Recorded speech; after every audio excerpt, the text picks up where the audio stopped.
రాష్ట్ర ముఖ్యమంత్రి రేవంత్ రెడ్డి కొత్త డ్రామా మొదలుపెట్టిన నిన్న కలెక్టర్ల సమావేశంలో 99 రోజులు 100 రోజులు అయిపోయింది. ఇప్పుడు 99కి వచ్చిండ్రు. 99 రోజులు 10 టీంలతోటి ఆ కార్యక్రమం పేరే ప్రజాపాలన ప్రగతి ప్రణాళిక.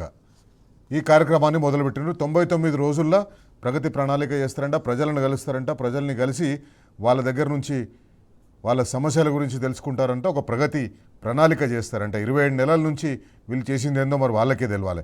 తక్కలపల్లి రవీంద్రరావు గారు ఉన్నారు, జూమ్లో మనతో అందుబాటులో ఉన్నారు. రవీంద్రరావు గారు, మీరు చూసుంటారు ప్రజాపాలన ప్రగతి ప్రణాళిక 99 రోజులు. ఎట్లా చూస్తున్నారు ఈ కొత్త కార్యక్రమాన్ని, కాంగ్రెస్ పార్టీ స్టార్ట్ చేసిన కొత్త డ్రామాని? గుడ్ ఈవినింగ్ శైలేష్ గారు, మీకు నమస్కారం. బరాబర్ అడుగుదాం కార్యక్రమంలో మీరు ఏదైతే ఈ టాపిక్ ని మీరు చర్చనీయాంశంగా పెట్టారో, ఇది ఖచ్చితంగా ఇది ప్రజల్లో ఒక భారీ చర్చ. ఎందుకంటే 100 రోజుల్లో 6 గ్యారెంటీలకు సంబంధించి వాళ్ళు అమలు పరుస్తామని ఖచ్చితత్వంతో కూడిన ఒక ఇన్సూరెన్స్ మేనిఫెస్టో అనేది ప్రజల ముందు పెట్టారు. దాంట్లో చాలా అరకొరగా మాత్రమే వాళ్ళు అమలు పరిచింది. ముఖ్యంగా బస్సులు, మహిళలకి బస్సులు వేయడం, ఆ బస్సులలో కూడా అనేక సమస్యలు వచ్చాయి. ఏది బస్సుల సంఖ్యను కుదించడం కానీ, ఏ ట్రాన్స్పోర్టేషన్ మహిళలకు సంఖ్య దగ్గరగా బస్సుల సంఖ్యను పెంచాల్సింది పోయి వాళ్ళు కుదించడం అనేది ఇక్కడ మహిళలు సఫర్ అవుతున్న ఆ స్కీమ్ లో మనం విషయాన్ని గమనిస్తున్నాం. అదొకటి రవీంద్ర గారు, మహిళలకు ఫ్రీ బస్ అన్నారు కానీ పురుషులకు రేట్లు పెంచేసిండ్రు. సో మహిళల దగ్గర నుంచి వసూలు చేయవలసింది పురుషుల దగ్గర నుంచి వసూలు చేస్తున్నారు. అది కూడా ప్రజలు గమనించారు. ఇంకోటి, ఈ పురుషులు ఎక్కడానికి అవకాశం కూడా లేదు. మహిళల సంఖ్య ఎప్పుడైతుందో బస్సులు పురుషులకి అవకాశం లేదు. ఆ స్కీమ్ అనేది ఒక విజయవంతమైన స్కీమ్ కాదనేది మహిళలే చాలా చోట్ల అనేక సందర్భాల్లో మాట్లాడిన అంశం మనం చూస్తున్నాం. ఇక వారు రుణమాఫీ చేశారు. ఎంత దుర్మార్గంగా చేశారంటే తూతూ మంత్రంలాగా వాళ్ళు 45,000 కోట్ల రూపాయల ప్రణాళిక రూపొందించుకొని అనేక రకాలుగా బ్యాంకులు కానీ సొసైటీలు కానీ ఇచ్చిన రుణాలకు సంబంధించిన దాన్ని అనేక నిబంధనలు పెట్టి వాళ్ళు 19,000 మేము డిస్ట్రిబ్యూట్ చేసాం మనం అన్నారు. కానీ ఇప్పటి వరకు ఎంతమంది రైతులకు ఇచ్చారు, ఎన్ని వేల కోట్ల రూపాయలు ఇచ్చారనేది మాత్రం శ్వేతపత్రం ప్రజల ముందు పెట్టలే. ఊరికనే మేము ఇచ్చాం 19,000 అని ఒక ఆయన అంటాడు, 20,000 కోట్లని ఒక ఆయన అంటాడు. అది ఏ గ్రామం పోయినా కూడా 30-40% రుణమాఫీ అయినట్టుగా మనకి కనిపించారు. ఇంకా వారు చేసింది ఏంటి, కొన్ని ఇండ్లు ఇచ్చారు, నియోజకవర్గానికి 3,500 అని అన్నారు. చాలా స్కీమ్, చాలా కండిషన్స్. శైలేష్ గారు, ఎన్ని రకాల కండిషన్స్ అంటే మా స్వగ్రామాల్లోనే నేను చూసిన ఫస్ట్ 45 ఇండ్లు ఇస్తామన్నారు.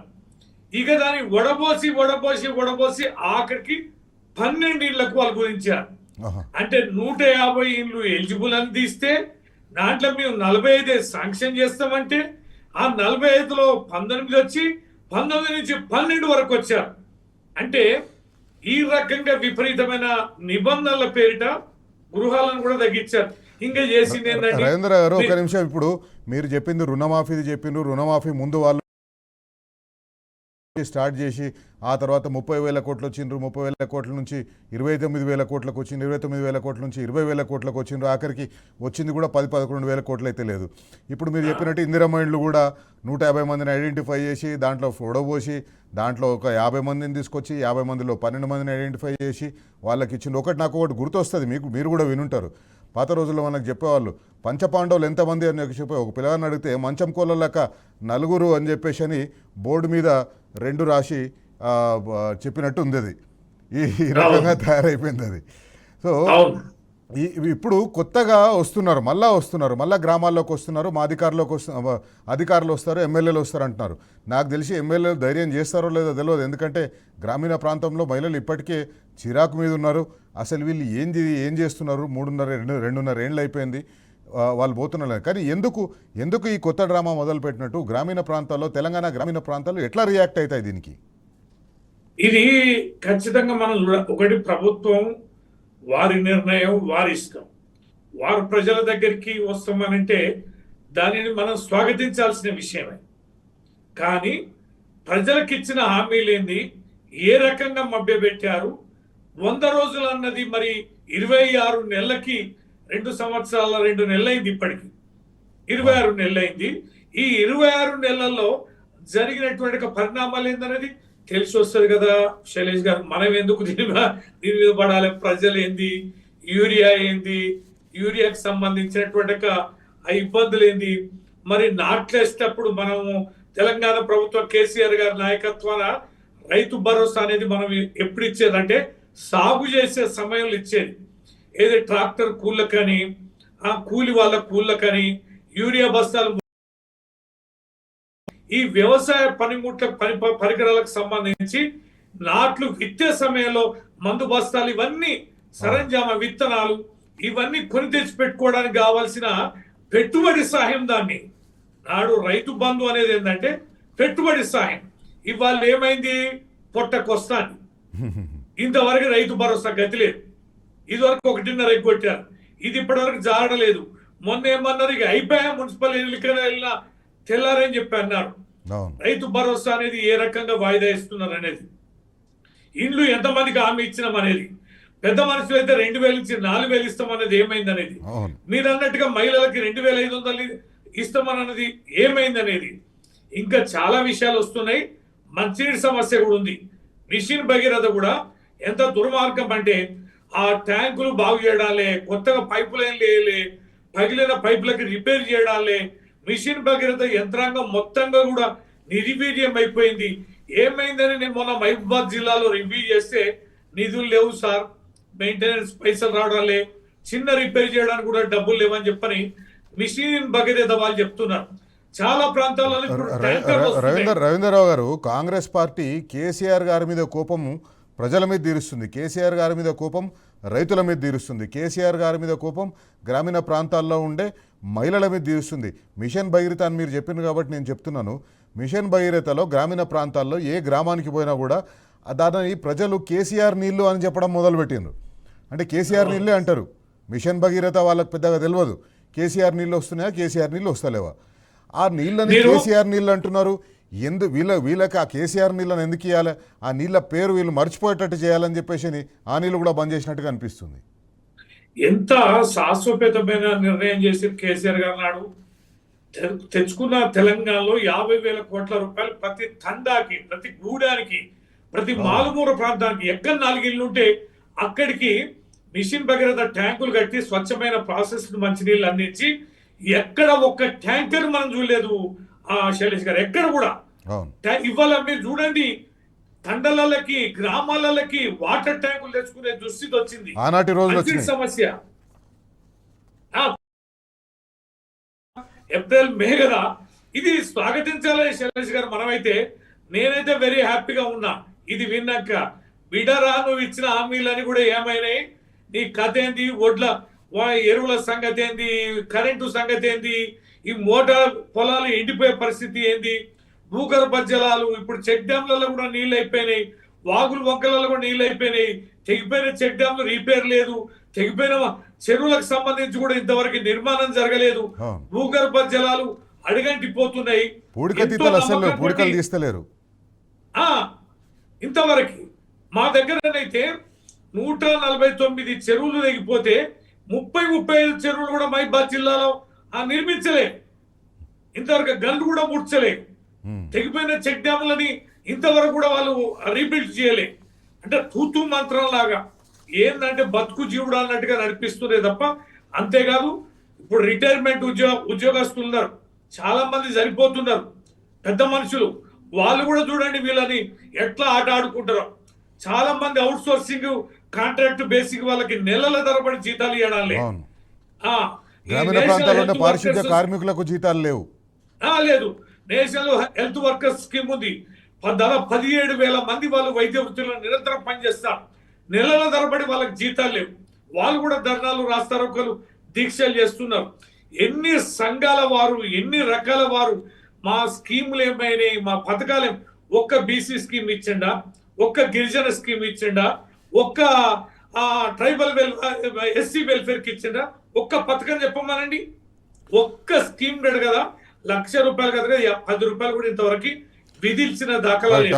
రవీంద్రరావు గారు సంబంధించిన మీరు లైవ్లో ఉండండి. ఒక చిన్న బ్రేక్ తీసుకుందాం. బ్రేక్ తర్వాత గ్రామీణ ప్రాంతాల్లో గ్రామాల్లోకి గ్రామ సభల పేరుతోటి ఏప్రిల్ 2 నాడు గ్రామ సభల నిర్వహణ అంటుండ్రు. ఏప్రిల్ 2 అంటే దాదాపు ఇంకా 3 వారాల టైం ఉంది. ఏప్రిల్ 2 నాడు 4 వారాల టైం ఉంది. గ్రామ సభల నిర్వహణ అంటున్నారు. గ్రామ సభలు నిర్వహించినప్పుడు ఈ సమస్యలని గ్రామాల్లో ప్రజలు లేవనెత్తాలి. కొత్తగా సర్పంచ్లు వచ్చిండ్రు, కొత్తగా వార్డు మెంబర్లు వచ్చిండ్రు.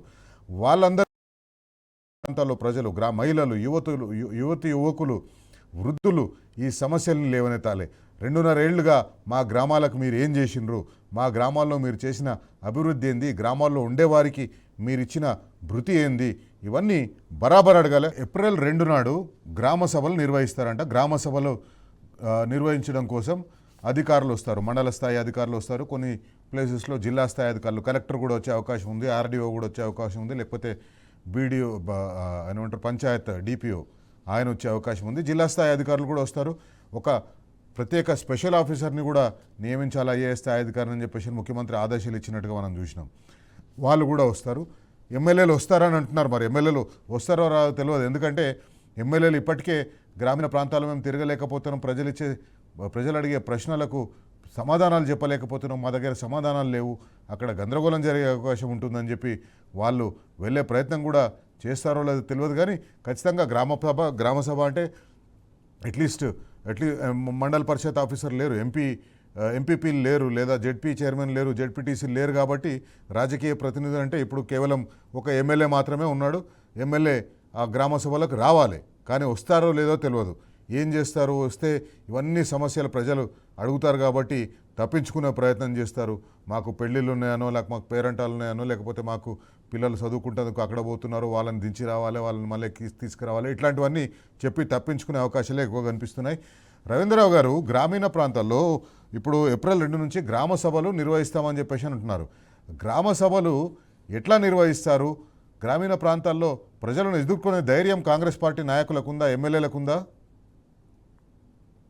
ఇది నిజాయితీగా జరిపితే ఖచ్చితంగా ఇది ప్రజల యొక్క మనోభావాలు ఏంటి, ప్రజలకు వీరు చేసింది ఏంటి ప్రభుత్వం, తర్వాత ప్రజల యొక్క ఆకాంక్షలు ఏంటి అనేది, అక్కడ ఉన్న సమస్యలు ఏంటి అనేది చాలా స్పష్టంగా వీరు ఫేస్ చేసినట్లు అవుద్ది. మీరు అన్నట్టుగా మీ వ్యాఖ్యానంలో నేను విన్నా, ఇక వారు పోలీసు వాళ్ళని పెట్టి పటాలం వేసుకొని పోయి తూతూ మంత్రంలాగా వాళ్ళ కార్యకర్తలను పిలుచుకొని యాన్నో కూర్చొని ఇక మంద బలంతో మొన్న ఎన్నికలు ఆ లోకల్ బాడీ ఎలక్షన్స్ లో కనుక దౌర్జన్యం, పోలీసు గుండాయిజం తోటి నడిపిస్తే చూస్తారు ప్రజలు కూడా ఏంటంటే ఇంకా సమయం ఉంది, వీళ్ళకి ఎప్పుడు బుద్ధి చెప్పాలి, అప్పుడే చెప్పుదామని చెప్పని ఉంటుండొచ్చు కాక. కానీ నిజాయితీగా కనుక ఈ ప్రభుత్వం కనుక ప్రజల్లోకి వెళ్ళి నిజంగానే గ్రామ సభలు కనుక జరిపితే, బిడ్డ మేము కొనుక్కునే యూరియాకి నీకు ఇవ్వడానికి ఇబ్బంది ఏంటి, యాప్ తోటి ఎంత సమస్య వస్తుంది శైలేష్ గారు, ఏమి యాప్ అది, ఎక్కడన్నా ఒక్కసారి పెట్టమనండి. ఈ యొక్క ఎరువుల యాప్ వల్ల మీకు మంచి జరుగుతుందని అడగమనండి, ఒక్క రైతుని చెప్పమనండి. రైతుల జీవితాలని, రైతులు పంట పండించే క్రమాన్ని సులభతరం చేయవలసింది పోయి దాన్ని కాంప్లికేట్ చేస్తున్నారు. ఎంత కాంప్లికేటెడ్. నేను కూడా ఎక్స్పెరిమెంట్ చేసిన శైలేష్ గారు, నేను కూడా నా ఫోన్లో, నేను రైతునే కదా, కొడదామని చూస్తే మానంగా ఒక్క రోజులో స్లాట్ దొరకలే. స్లాట్ దొరికితే మళ్ళీ తిరిగి మనకి ఇచ్చేది ఎంత ఇస్తాడు వాడు, దొరికిన టైంన 1 బస్తా ఎకరానికి సచ్చి బతికి. ఇప్పుడు నాకు 5 ఎకరాలు ఉంది, 5 బస్తాలు ఇవ్వాలి, ఇయ్యరు వాళ్ళు, 1 బస్తా ఇస్తారు. 1 బస్తా 5 ఎకరాల్లో ఎట్లా ఇవ్వాలి? ఈ యూరియా అనేది కూడా చాలా సమస్య ఉందండి, నీళ్ళ సమస్య ఉంది. ఇప్పుడు ఏదో కొద్దిగా లాస్ట్ విడతగా కొద్దిగా నీళ్ళు ఇస్తాం. రైతులు ఎక్కడికక్కడికి కాలువలు తెగొడుతున్నారు, డిసిప్లిన్ లేదు, ఇరిగేషన్ అధికారుల పర్సువేషన్ లేదు, పోలీసు వాళ్ళ ఇన్వాల్వ్మెంట్ లేదు. మనప్పుడు చివరి రైతు వరకు కూడా నీళ్ళు అందిస్తుండేది, చెరువులను నింపేది, చెక్ డ్యాంలను నింపేది, వాగులలో కూడా నీటిని వదిలేది, చెక్ డ్యాంలలో ఉండాలనేది. అంటే ఒక నీటి తీరువా విధానం, వ్యవసాయ విధానం అనేది ఒక పకడ్బందీగా ఉండేది. విత్తనాలు కానీ తర్వాత పోతే కరెంట్ కానీ, భూగర్భ జలాలు ఎట్లా పెంచాలి, మిషన్ కాకతీయ ద్వారా చెరువులని పునర్నిర్మించి అదే రకంగా తూములను కానీ ఆ మత్తలను కానీ రిపేర్ చేయించి అనేక వాగుల దగ్గర వేస్ట్ పోయే పంట పొలాల నుంచి పోయే వేస్ట్ పోయే నీళ్ళని కూడా చెక్ డ్యాములు కట్టి ఆపి మన బోర్లలో బావులలో విపరీతంగా నీరు వచ్చేలాగా ఒక నీటి జలాల్ని మనం భూగర్భ జలాన్ని పెంచాం. దానివల్ల ఏమైందంటే చెలకలు కాలువలు లేని ప్లేస్లు చెరువుల పారకం లేని ప్లేస్లు అన్ని కూడా తెలంగాణ మొత్తం నీటి విధానం ఎందుకు ఇంత పకడ్బందీగా అమలైంది, ఇంత పంట పెద్ద ఎత్తున ఎందుకు వచ్చిందంటే చెరువుల నిర్మాణం వల్ల అన్ని చెరువులకి మనం కాలువలు అనుసంధానం చేశాం. అన్ని వాగులలో చెక్ డ్యాములు కట్టడం వల్ల భూగర్భ జలాలు విపరీతంగా పెరిగినాయి. అందుకనే ఎప్పుడో పడవబడినటువంటి బావులన్నీ కూడా భూమి లెవెల్ కి నీళ్లు వచ్చినాయి, బోర్లలో పుష్కలంగా నీళ్లు వచ్చినాయి. రవీంద్రరావు గారు ఇప్పుడు ఇంకొకటి వీళ్ళు చెప్తున్నారు, ప్రభుత్వ ఆఫీసులో పెండింగ్ ఉన్న ఫైళ్ల క్లియరెన్స్ కూడా వీళ్ళు 99 రోజుల కార్యక్రమంలో భాగంగా పెట్టుకున్నారు. వాస్తవానికి ప్రభుత్వ ఆఫీసుల్లో పెండింగ్లో ఉన్న ఫైల్స్ అవి ఆటోమేటిక్గా క్లియర్ అయితే పోతుండాలి, లేదా ఒకవేళ అది క్లియర్ కాకపోతే ఎందుకు క్లియర్ కాలేదో ఎవరు పేరు మీద ఆ ఫైల్ జనరేట్ అయిందో వాళ్ళకి చెప్పాలి. కానీ ఇది కూడా ఒక కార్యక్రమం లాగా పెట్టుకొని పోతున్నారు. వాళ్ళ బోందాది ఫాల్తు మాట కాకపోతే ఫైల్స్ క్లియర్ చేస్తాం. ఏం ఫైల్స్ అండి? భూభారతి అని పెట్టిరు, మన ధరని తీసేసి. భూభారతి ఇప్పటివరకు క్లారిటీ వచ్చిందానండి? భూభారతి సెటిల్ చేసిన ఉన్నది ఒక భూమి సమస్యనే కదా. ఇప్పుడు మనప్పుడు ఏముండే, కోర్టు వివాదాలు ఉండి, కుటుంబ వివాదాలు ఉండి, ఇతరత్ర ప్రభుత్వ భూములలో ఇతర ఉండి, భూదాన్ భూములు, దేవాలయ భూములకు సంబంధించి కొంత ఇష్యూస్ ఉండే. ఎప్పుడైనా శైలేష్ గారు భూమి అనేది 10 to 15% నువ్వు ఎంత పకడ్బందీ చట్టం తెచ్చినా కూడా ఆ ఇష్యూ అనేది ఉంటది. అది ఎవరు కూడా పరిష్కరించలేరు. ఈ 10-15% ఈయన ధరణి ఉన్నప్పుడు గది 10-15. ఈ రంగారెడ్డి చుట్టుపక్కల ప్రాంతాలల్లో ఎవరైతే కోర్టులకు పోయినరో, ఎవరైతే అన్నదమ్ములు పంచుకోలేకపోయినరో, ఎవరైతే భూదాన్ భూములు అసైన్డ్ భూములలో మరి ఆక్రమించుకుని ఉన్నారో గయ్య కదా ఇష్యూస్. ఇవాళ ఎగ్జంప్షన్స్ ఇచ్చిన చేసినావు నువ్వు, ఇప్పటి వరకు అది పరిష్కారం కాలే. ఇప్పుడు తాట తీస్తారు, రమ్మనండి ఊళ్ళకి, స్వాగతం చెప్తారు, సిద్ధంగా ఉన్నారు. బిడ్డ రా సెంటర్లలో కూర్చో. ఇప్పుడు పోలీసు వాళ్ళకి భయపడతారని కూడా నేను అనుకోవడాలి. ప్రజలు వీళ్ళు మంచిగా రావాలి, మర్యాదగా రావాలి. పోలీసు వాళ్ళని కూడా దన్నపో చూడండి, అంత కష్టపడుతున్నారు ఊళ్ళే జనం. ఒక్క బీసీలు ఇదివరకు యాదవ్లో మనకు గొర్రెలు ఇచ్చేది, ముద్రాజులకి చేప పిల్లలు ఇచ్చేది, గౌన్లకి అనేక రకమైనటువంటి స్కీమ్లు ఇచ్చాం. మనం పద్మశాలకి అనేకమైనటువంటి స్కీమ్లు, టెక్స్టైల్ పార్కులు, లోన్లు ఇచ్చాం. బీసీలకి బీసీ పరమైన 1 లక్ష రూపాయల ఆ లోన్ వాళ్ళు చేతి వృత్తి పనులు చేసుకోవడానికి ఇచ్చాం. అనేక కులాలని టచ్ చేసే స్కీమ్లు ఇచ్చేది, అనేక వర్గాల వారికి మనం చేయుతను అందించేది. ఇలా ఏ స్కీమ్ ఉందో చెప్పమండి, ఏ వర్గానికి స్కీమ్ ఉందో చెప్పమనండి. రవీంద్రరావు గారు, వీళ్ళ ప్రణాళిక దీంట్లో క్లియర్ లేదు. 99 రోజుల్లో వీళ్ళు ఈ కార్యక్రమాలు చేస్తారు, 10 థీమ్ల మీద కార్యక్రమాలు చేస్తారంటున్నారు. దాని అవుట్కమ్ ఏం ఎక్స్పెక్ట్ చేస్తున్నారు అనేది వాళ్ళకి ఇంతవరకు క్లారిటీ లేదు. నేనైతే ఏమనుకుంటానో తెలుసా శైలేష్ గారు, ఇది రేవంత్ రెడ్డి గారు ఈ ఎండాకాలం వీళ్ళు ఎమ్మెల్యేలు మంచినీళ్ళ సమస్య ఉంటాయి ఈ చుట్టూ సెక్రటరీ చుట్టూ ఇక్కడ వీళ్ళ భూదందాలు వ్యవహారాలు, వీళ్ళ కథలు, వీళ్ళందరూ ఇక్కడ జమ అయి పైన వీళ్ళకు ఉంటే, ఎండపట్టు నుంచి హైదరాబాద్ ఉంటే పైన వీళ్ళకు మరుగుతారు. మా వీళ్ళ లూప్ హోల్స్ అని తెలిస్తాయి. బిడ్డని ఒక స్కీమ్ ఇచ్చి ఇక ప్రజల మధ్యన మేము వాళ్ళని దొక్కాలి, ప్రజలను వాళ్ళని చేయాలి. ఇక్కడ హైదరాబాద్ లో వీళ్ళ దందాలు సెటిల్మెంట్లు ఉన్నాయి కదా, రోజుకో ప్రోగ్రాం పెట్టి మూసిల గాంధీది విగ్రహం పెడతాం 5,000 కోట్లు. ఏమన్నా అర్థం ఉన్నదా? తలతోక ఉన్నాడు ఎవడన్నా? ఒక పక్క నువ్వు ఇచ్చిన ఏ హామీని అమలు పరచకుండా ప్రజలు నిలదీసి, ప్రజల్లో కనీసం యూరియా బస్తాలు కాదు ధాన్యం కొనుగోలు చేసి బోనస్ ఇవ్వలేని దుస్థితిలో ఉన్నప్పుడు 5,000 కోట్ల రూపాయలు పెట్టి నువ్వు లోన్లు కట్టేస్తున్నా, ఆ వడ్డీలు కట్టలేక వస్తున్నా అన్నోడు. ఒకసారి అప్పు చేసి పప్పు కూడా నేను తినన్నాడు, కానీ ఇప్పుడు అప్పు చేసి బిర్యానీ తింటున్నాడు. వీళ్ళ కథలన్నీ ఏది, ఈ రియల్ ఎస్టేట్ దందాలన్నీ, ఈ హిల్ట్ పాలసీకి సంబంధించి, ఈ యొక్క సిటీ ఏది, ఫోర్త్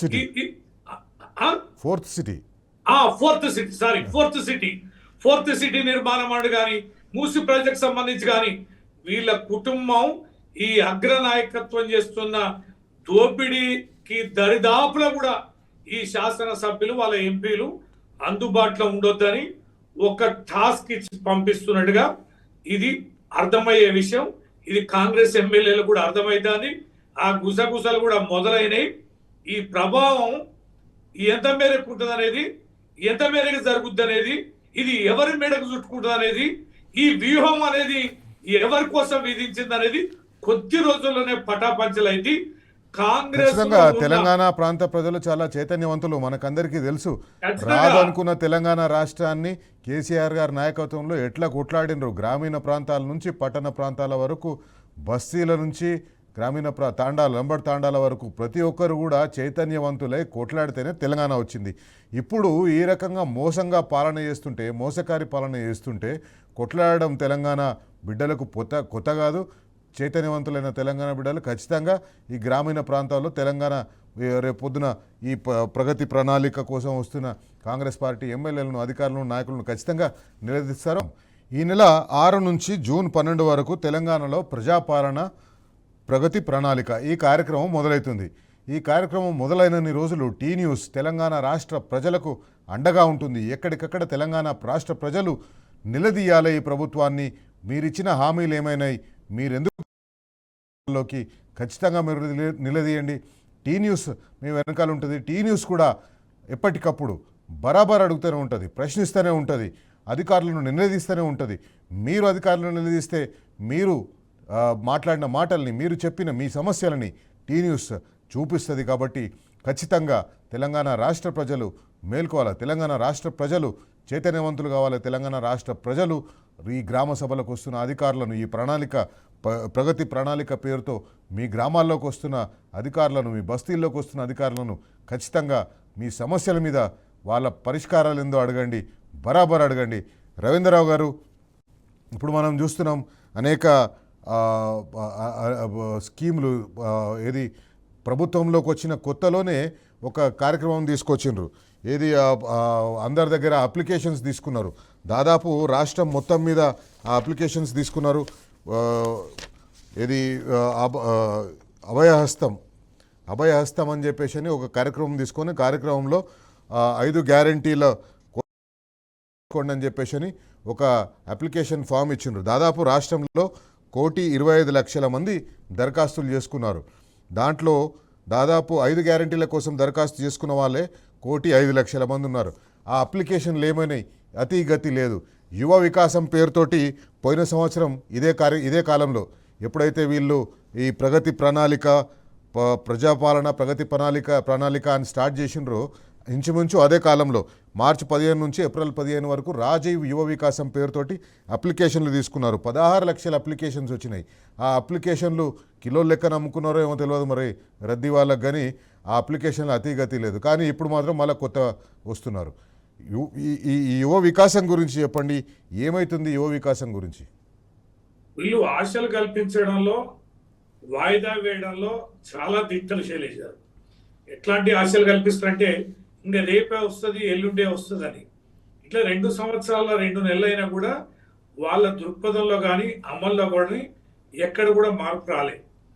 ఇప్పుడు ఎక్కడ కూడా యూత్కు సంబంధించి ఒక్క చిన్న స్కీమ్ కూడా, ప్రోగ్రామ్ కూడా లేదు. సెల్ఫ్ ఎంప్లాయ్మెంట్ కి సంబంధించి కానీ ఎంప్లాయ్మెంట్ లేదు, సెల్ఫ్ ఎంప్లాయ్మెంట్ లేదు, ఎంప్లాయ్మెంట్ లేదు, సెల్ఫ్ ఎంప్లాయ్మెంట్ లేదు. జనరల్ గా యూత్ కి సెల్ఫ్ ఎంప్లాయ్మెంట్ ప్రోగ్రామ్ అనేది ఉండాలి గ్రామాల్లో. ఇంతవరకు రూపాయి పెట్టిన దాఖలా లేదు. నేను చెప్పాను కదా, బీసీ వాళ్ళకి కానీ, ఎస్సీ కానీ, ఎస్టీకి కానీ, నా యూత్ కానీ, విద్యార్థులకు కానీ, రైతులకు కానీ ఏ రకమైనటువంటిది లేదు. జనరల్ గా కొత్త జిల్లాల్లో ప్రొడక్టివ్ కాన్సెప్ట్ లో చదువుకున్న యూత్ కి, లేదా ఒక గ్రూప్ ఆఫ్ యూత్ కి కూడా ఏదన్నా వ్యాపారం చేసుకోవడానికి లేదా ఒక పరిశ్రమ పెట్టుకోవడానికి కావాల్సిన సపోర్ట్ కూడా ఏ రకంగా అన్ని రకాలుగా నిర్వీర్యమైన గ్రామాల్లో. ఇదివరకు కొంచెం మనీ ఫ్లో వచ్చేది, అది కూడా లేదు. ఇంతేందుకు ఒక్క పెన్షన్ కూడా కొత్తది ఇయ్యాలి ఇంతవరకు. వాళ్ళు నిన్న కలెక్టర్ల కార్యక్రమంలో ముఖ్యమంత్రి గారు చెప్పిండ్రు, ఫేషియల్ రికగ్నిషన్ అనే ఒక టెక్నాలజీని ఉపయోగించి దాదాపు తెలంగాణలో ఒక 3 లక్షల ఆసరా పెన్షన్లని తొలగించినాం, ఆసరా పింఛన్దారులను తొలగించినాం అంటున్నారు. అంటే దాదాపు నెలకు 60 కోట్లు మిగులుతున్నట్టు వాళ్ళకి అక్కడ. ఇంత నీచుడంటే 57,000 వరకే పెన్షన్ ఇస్తా అన్నాడు. కొత్త పెన్షన్లు ఇస్తామని అన్నారు. దానికి దరఖాస్తులు తీసుకున్నారు మీరు అన్నట్టు ఇంత ముందు. అయితే కొత్త వాటికి 57 ముచ్చట దేవుడు ఎరుగు, ఉన్న వయసుకి ఇయ్యలే. ఆ చనిపోయిన చాలా వరకు ఖాళీగా ఉన్నాయి. 2 సంవత్సరాలు 2 ఏళ్ళు ఇప్పటి వరకు ఒక్క పెన్షన్ కూడా ఇయ్యలే. ముసలి వాళ్ళని ఈ రకంగా భర్తలు చనిపోయిన వాళ్ళు చాలా మంది ఉన్నారు. అనాథలైనటువంటి విధవరాలు మహిళలు, వారికి ఒక్క పెన్షన్ ఇంతవరకు లేదు. వికలాంగులకు ఇంతవరకు ఒక్క పెన్షన్ కూడా ఇచ్చిన దాఖలా లేదు. చనిపోయినా కూడా ఇవ్వలేదు, ఖాళీ అయినా కూడా ఇవ్వలేదు. ఇవన్నీ కూడా ఏంటంటే ఆశలు కల్పించడం తప్ప మరొకట్లేదు. ఇంకా వీళ్ళకి దుర్మార్గం ఏంటంటే విపరీతమైనటువంటి సమస్యలనే గ్రామాల్లో పోతే వాళ్ళు ఇచ్చిన హామీల అమలనే కాదు, ఉన్న ఓట్లలో కూడా విపరీతమైనటువంటి సమస్యలున్నాయి. ప్రతి గ్రామాల్లో చెట్లకు నీళ్లు పోసిన దాఖలా లేదు. మంచినీటి సమస్య తీవ్రంగా ఉన్నది. పారిశుద్ధ్యం పూర్తిగా విపరీతంగా లోపించింది. మున్సిపాలిటీలో గ్రామాల్లో దోమలకి మందు కొట్టే పరిస్థితి పూర్తిగా పోయింది. ఆ తర్వాత బస్సు దవాఖాలు, పల్లె దవాఖాలు మొత్తం కుదేలైపోయినాయి. ప్రైమరీ హెల్త్ సెంటర్లో నా డాక్టర్లు లేరు, నా మెడిసిన్స్ లేరు. ఇదివరకు వైద్య పరీక్షలు చేసేది, ఆ వైద్య పరీక్షలకు సంబంధించి లేవు. వైరల్ ఫీవర్స్ వస్తే పట్టించుకునే నాదులు లేదు. ఈ యొక్క హెల్త్ సెంటర్స్ ఎవరైతే ఉన్నారో నర్సులకు సంబంధించి వారికి సంబంధించి కూడా వేతనాలు రావడాలే. వాళ్ళు ధర్నాలలో రాస్తారోకల కార్యక్రమాల్లో ఉన్నారు. ఇట్లా పల్లెల్లో వర్గాలకు కానీ, గ్రామానికి సంబంధించి కానీ, కమ్యూనిటీస్ కి సంబంధించి కానీ, యూత్ కు సంబంధించి కానీ, మహిళలకు సంబంధించి కానీ, విద్యార్థులకు సంబంధించి కానీ, రీఎంబర్స్మెంట్ కు సంబంధించి కానీ, వ్యవసాయానికి సంబంధించి కానీ, వృద్ధులకు సంబంధించి కానీ, ఆరోగ్యానికి సంబంధించి కానీ ఏ రకంగా కూడా ఆదుకునే ఒక్క స్కీమ్ కాదు కదా, ఒక్క స్కీమ్ కూడా వాళ్ళు అమలు పరచలే. ఉన్న ఎల్లిగా నడవడం లేదు. వాళ్ళు నెట్టుకొస్తారు తప్ప మరొట్రా. ఇవన్నీ కూడా ప్రజలు రిజిస్టర్ చేసుకుంటున్నారు. మీరు ఇంత ముందు గుర్తు చేసినట్టు హాస్టళ్లలో కూడా భయానకమైన సమస్యలు ఉన్నాయి. కొన్ని రెంటెడ్ బిల్డింగ్స్ మనం త్వరితగతిన వాళ్ళకి చదువును అందించాలి. హాస్టళ్లలో ఉండే పిల్లల తల్లిదండ్రులు వాళ్ళు నిద్రపోతలేరు ఇంటి దగ్గర. ఎక్కడ ఫుడ్ పాయిజనింగ్ వార్త అందుతుందో అని వాళ్ళు ఆందోళన చెందుతున్నారు. ఎప్పుడు ఎక్కడ ఎలుకలు కొరికినాయని చెప్పేసి వార్త అందుతో అని వాళ్ళ ఆందోళన చెందుతున్నారు. ఎప్పుడు ఎక్కడ పాము కాట్లకు సంబంధించిన వార్త వస్తుందని చెప్పేసి వాళ్ళు ఆందోళన చెందుతున్నారు. ఇంకో జోక్ చెప్పనా మీకు శైలేష్ గారు? ఇప్పుడు కొన్ని రెసిడెన్షియల్ స్కూల్స్ మనం తొందరగా వారికి వేగవంతంగా విద్యను అందించాలని కొన్ని కిరాయి బిల్డింగ్లు తీసుకొని మనం రెసిడెన్షియల్ స్కూల్స్ ఓపెన్ చేస్తాం. ఓపెన్ చేసి మొనగాళ్ళు ఏమన్నారు ఎన్నికల సందర్భంగా అంటే, చూసినవా ఎట్లాంటి భవనాలను నడిపిస్తున్నారో, భవనాలు కట్టని ప్రభుత్వం ఇదని అన్నారు. ఇవాళ దుర్మార్గం ఏంటంటే వాళ్ళు కట్టకపోగా, ఒక్క భవనం కట్టకపోగా ఉన్న భవనాల కిరాయి ఇవ్వడంలే, తాళాలు వేస్తున్నారు. అరే సన్యాసులారా, మీరు కడతామన్నారు కదా, ఫుల్ ఫెసిలిటీస్ తోటి బిల్డింగ్స్ ఇన్ఫ్రాస్ట్రక్చర్ ఇస్తామన్నారు కదా, అది దేవుడేరు. కనీసం ఆ రెసిడెన్షియల్ స్కూళ్ళల్లో 60 లక్షలని బతుకుతున్నారు. గా టాయిలెట్లు బాగు చేయండి, గా విరిగిపోయిన తలుపులు పెట్టండి, గా కరెంటు పోతే బల్బులు పెట్టండి. అరే వాళ్ళు మెయింటెనెన్స్ ఛార్జెస్ ఇవ్వండి. ఇవన్నీ దుస్థితి ఉన్నది. చాలా భవనాలకు తాళాలు వేస్తున్నారు. నేను కొన్ని రెసిడెన్షియల్ స్కూల్స్ విజిట్ చేసిన, ఎక్కడ కూడా వాళ్ళకి ఇంత మెయింటెనెన్స్ వచ్చేది 50,000 1,00,000 రూపాయలు వచ్చేది. బాత్రూమ్ తలుపులు ఇరిగినా కానీ, ఏమన్నా రిపేర్స్ వచ్చినా కానీ, టాయిలెట్స్ ఖరాబ్ అయితే కానీ రిపేర్స్ ఇచ్చేది. ₹1 కూడా రిపేర్స్ ఇవ్వడాలే. దాంతో వాళ్ళు గుడ్డలు అడ్డం పెట్టుకొని బాత్రూమ్ లో స్నానాలు చేసుకునే దుస్థితి ఇవాళ రెసిడెన్షియల్ స్కూల్లో ఉన్నాయి. ట్యాప్లు ఇరిగితే నేను మా దగ్గర ఒక విలేజ్ లో పోయినా, నేను హాస్టల్లో ట్యాప్లు మొత్తం నీళ్లు పోతున్నాయి. ఏం రకత అంటే ట్యాప్లు ఇరిగినాయి, ట్యాప్ పెట్టే పరిస్థితి లేదు సార్, పైసలు లేవు సార్ అని. ఇంతటి దుర్మార్గమైన మనం చిన్న ట్యాప్ల కాంచి మొదలు పెడితే ఆ హాస్పిటల్ కూడా మేము ప్రైమరీ హెల్త్ సెంటర్స్ విజిట్ చేసాం. డాక్టర్ ఖాళీగా కూర్చున్నారు, పేషెంట్లు రావడాలే, ఎందుకంటే మెడిసిన్స్ లేవు. ఇదివరకు మనం 134 రకాల వైద్య పరీక్షలు చేయించేది. వారి ఇంటికి వెళ్ళి బ్లడ్ శాంపిల్స్ తీసుకొని వాళ్ళ సెల్ ఫోన్ కే మనం వాళ్ళకి రిపోర్ట్స్ పంపేది. అన్ని మిషన్స్ బంద్ పెట్టింది. ఇక్కడ వైద్య పరీక్షలు కూడా లేవు. రవీంద్రరావు గారు, సమయం మించిపోతుంది. చాలా థ్యాంక్స్. మీరు ఈ షోలో పాల్గొన్నందుకు. చర్చించుకోవడానికి చాలా అంశాలున్నాయి, చాలా విషయాలను ఇంకా గంట సేపు మాట్లాడుకున్నా సరిపోదు, కానీ సమయాభావం ఉంది కాబట్టి ఈ కార్యక్రమాన్ని ఇంతటితో ముగిస్తాం. థ్యాంక్ యూ రవీంద్ర గారు, మీరు ఈ చర్చలో పాల్గొన్నందుకు. అయితే వెళ్లే ముందు ఒక మాట చెప్పాలి. తెలంగాణలో కాంగ్రెస్ పార్టీ ప్రభుత్వం చేస్తున్న పరిపాలన గురించి పక్క రాష్ట్రాల్లో అడ్వర్టైజ్మెంట్ చేసుకుంటుంది. కేరళలో ఎలక్షన్లు ఉన్నాయి కాబట్టి కేరళలో అడ్వర్టైజ్మెంట్ చేసుకుంటుంది. తప్పేం లేదు. రాజశేఖర రెడ్డి గారు ఉన్నప్పటి నుంచి చంద్రబాబు నాయుడు ఉన్నా ఎవరున్నా, తమిళనాడులో స్టాలిన్ ఉన్నా మన దగ్గర అడ్వర్టైజ్మెంట్లు కనిపిస్తుంటాయి, లేదా కర్ణాటక వాళ్ళు ఉన్నా మన దగ్గర అడ్వర్టైజ్మెంట్లు కనిపిస్తుంటాయి. దీంట్లో తప్పేం లేదు. కానీ తప్పు ఎక్కడ ఉందంటే ఆ అడ్వర్టైజ్మెంట్లు మలయాళం పేపర్లలో దాదాపు 1000 కోట్లు పెట్టి అడ్వర్టైజ్మెంట్లు ఇస్తామనే ఒక ప్రణాళిక చేసుకున్నారు అక్కడ ఎలక్షన్ల కోసం. కానీ ఆ అడ్వర్టైజ్మెంట్లు మలయాళంలో ఉన్నాయి. కానీ మీకు చెప్పాల్సింది ఏంటంటే ఆ మలయాళంలో వాళ్ళు ఏం రాసిండ్రు అనేది మీరు ఇక్కడ చదివితే తెలియదు. కానీ ఆ మలయాళంలో తమిళ కేరళ ప్రజలను కూడా ఎట్లా మోసం చేస్తుంది కాంగ్రెస్ పార్టీ అంటే వాళ్ళు భయంకరమైన హామీలు ఇచ్చిండ్రు. వాళ్ళు ఆ భయంకరమైన హామీలని మేము ఇక్కడ తెలంగాణలో అమలు చేస్తున్నాం అని చెప్పిండ్రు. ఆ అడ్వర్టైజ్మెంట్లో వాళ్ళు ఒక పాయింట్ ఏం చెప్తారంటే యువతకు 20 లక్షల ఉద్యోగాలు ఇస్తాం అంటే తెలంగాణలో యువతకు 20 లక్షల ఉద్యోగాలు ఇస్తారంట. వాళ్ళు చెప్పిన 4 లక్షల 2 సంవత్సరంలో భర్తీ చేస్తామన్న 2 లక్షల ఉద్యోగాలకు అతిగతి లేదు. కానీ యువతకు 20 లక్షల ఉద్యోగాలు ఇస్తామని ఆ అడ్వర్టైజ్మెంట్లో రాసిండ్రు. ఇంకోటి ఏంటంటే ఇప్పటికే 4 లక్షల కొత్త ఉద్యోగాలు సృష్టించిందంట. 4 లక్షల కొత్త ఉద్యోగాలు సృష్టించినంటే రాబోయే రోజుల్లో ఇంకా 20 లక్షల ఉద్యోగాలు ఇస్తారంటే మొత్తం 24 లక్షల ఉద్యోగాలు. తెలంగాణ రాష్ట్రంలో ఉన్నది 1,20,00,000 కుటుంబాలు. అంటే కుటుంబానికో ఉద్యోగం ఇస్తున్నామని చెప్పేసి వీళ్ళు ఇక్కడ ప్రామిస్ చేస్తాను. అట్లనే 70,000 మంది నిరుద్యోగులకు మంచి అవకాశాలు ఇచ్చినమంటారు. ఏమి ఇచ్చిండ్రు? మీరు ఉద్యోగాల అపాయింట్మెంట్ లెటర్లు ఇచ్చిండ్రు, ఎగ్జామ్లు పెట్టలేదు, ఏం పెట్టలేదు, నోటిఫికేషన్ లేదు. 10 లక్షల మంది యువతకు శిక్షణ ఉద్యోగాలు ఇస్తున్నామని చెప్పేసి అన్నారు. ఎక్కడిచ్చిండ్రు? తెలంగాణ గ్రామీణ ప్రాంత ప్రజలు తెలుసుకోవాలి. ప్రజలకు ఈ 10 లక్షల ఉద్యోగాలు ఇచ్చిండ్రా? 10 లక్షల మందికి యువతకు శిక్షణ ఇచ్చిండ్రా? దేంట్లో శిక్షణ ఇచ్చిండ్రు? అట్లాగే రోడ్లు, విమానాలు, ఇన్ఫ్రా అభివృద్ధి బాగా చేశాం, ప్రపంచంతో కనెక్ట్ అయ్యాం, ఆరోగ్యం, భద్రత, మహిళలు, గ్రామాలకు సహాయం చేస్తున్నాం అని మలయాళం ప్రజలకు మలయాళంలో అడ్వర్టైజ్మెంట్లు ఇస్తున్నారు. ఆ అడ్వర్టైజ్మెంట్లు కూడా ఇస్తున్నది అన్ని పేపర్లకి వేయలేదు. ఆ యూడిఎఫ్ ప్రభుత్వానికి, యూడిఎఫ్ పార్టీకి ఫేవర్గా ఉండే మలయాళ మనోరమ, తర్వాత మాతృభూమి, ఈ 2 పత్రికలకు ఇస్తున్నారు అడ్వర్టైజ్మెంట్స్. ఇది కాంగ్రెస్ పార్టీ తెలంగాణ సొమ్ముని కేరళకు అఫీషియల్గా తరలిస్తుంది. థ్యాంక్స్. ఇది ఇవాల్టి బరాబర్ అడుగుదాంలో ఈ కార్యక్రమాన్ని మీరు న్నట్టుగానే ఈరోజు కూడా సోషల్ మీడియా హ్యాండిల్స్ గురించి ఈ న్యూస్ బరాబర్ అడుగుదాం కార్యక్రమాన్ని మీరు ఫేస్బుక్లో, ట్విట్టర్లో, ఎక్స్లో, ఇన్స్టాగ్రామ్లో చూడొచ్చు. కార్యక్రమానికి సంబంధించిన హైలైట్స్ చూడొచ్చు. నా పర్సనల్ ట్విట్టర్ హ్యాండిల్ ఉంది శైలేష్ రెడ్డి స్పీక్స్ అని. దాంట్లో కూడా ఈ కార్యక్రమానికి సంబంధించిన హైలైట్స్ ఉంటాయి. ఈ కార్యక్రమానికి సంబంధించిన లైవ్ రికార్డింగ్ ఉంటుంది. మీరు ఈ కార్యక్రమాన్ని లైవ్ చూసే సమయం లేకపోతే ఈ సోషల్ మీడియా హ్యాండిల్స్లోకి వచ్చి ఈ కార్యక్రమాన్ని చూడవచ్చు.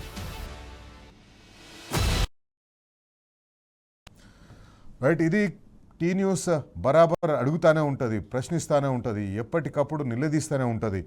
తెలంగాణ రాష్ట్ర ప్రజల బాగు కోసం, తెలంగాణ రాష్ట్ర ప్రజల్ని